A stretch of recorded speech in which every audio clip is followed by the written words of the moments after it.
Matagal ko nang pinapangarap ang babaeng ito. Mahal na mahal ko siya. Lumaki kaming magkasama at palaging magkakampi sa lahat ng bagay.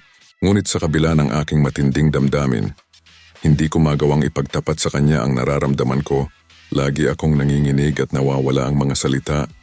Tuwing nagkakaharap kami at walang lakas ng loob para magsalita tungkol dito. Isang gabi mga bandang 11 ng PM nagkaroon ako ng isang walang kapararakang ideya. Naglakas loob akong i-text siya at sabihin, "Mahal na mahal kita noon pa man at nais ko sanang ayain kang makipag-date sa akin. Please reply at sabihin mo kung ano ang feelings mo para sa akin noon pa man." Waiting. Pagkatapos kong pindutin ang send, agad kong pini-off ang screen ng cellphone ko.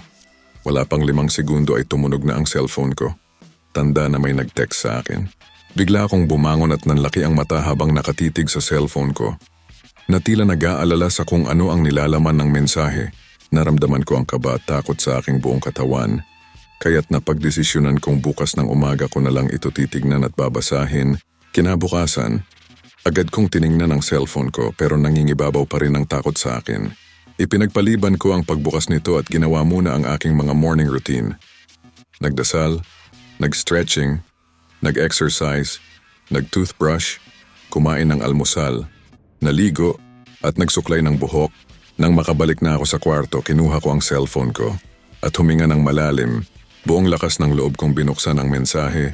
Nang makarating ako sa huling bahagi ng message, nanlumo ako sa nabasa ko. "Dear customer, you have insufficient balance. Kindly recharge your account and try again later. Thank you." 10K. Tila isang malaking joke ang nangyari. At napagtanto ko na kailangan ko pang maghintay at maglakas loob ulit sa susunod.